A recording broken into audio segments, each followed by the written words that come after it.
Hello po, gandang hapon mga kabiyero natin sa saan man sulok ng ating bansa sa Pilipinas.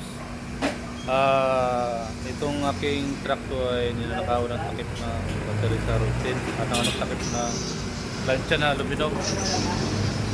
Ayan po, nagpapagawa na ako ng ng takip sa battery kasi nga ninakaw yung aking plancha na aluminum doon sa routine.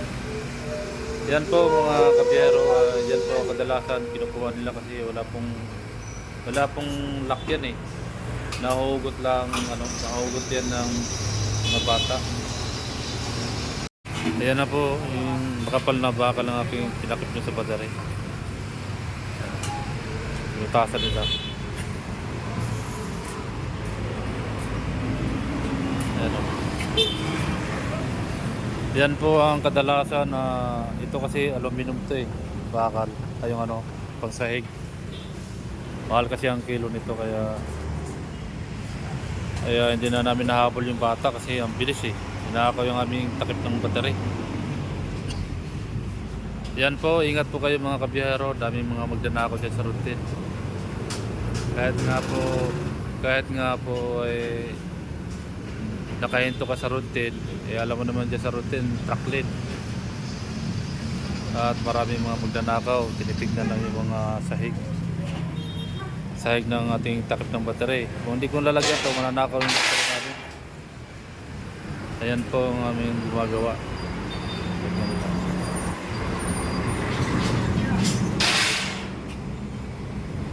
Ito lang kasi yung niya oh. Tapos sinikwat yung doon, sinikwat. Kaya natatanggal siya. Laki ng gas namin dito, maabot na ng 2,000 higit.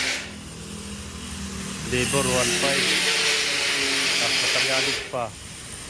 Mga pulang-pulang mga 3,000.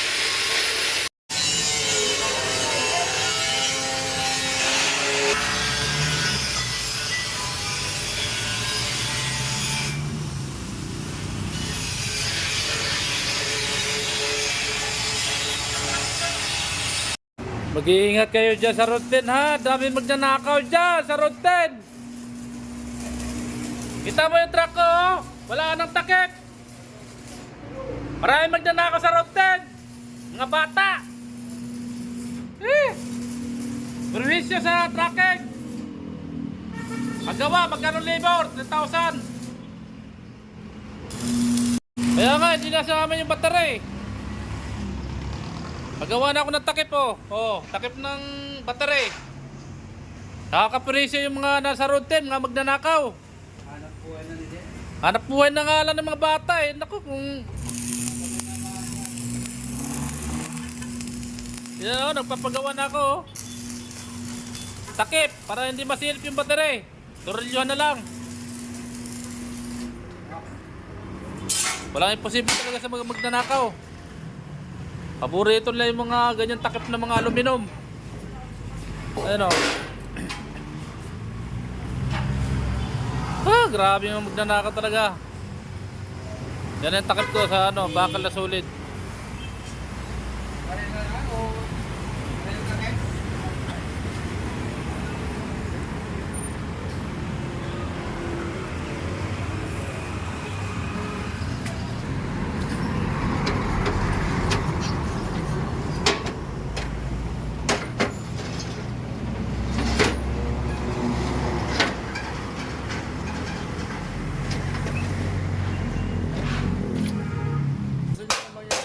Alam mo, tingnan mo yung trabaho niyo.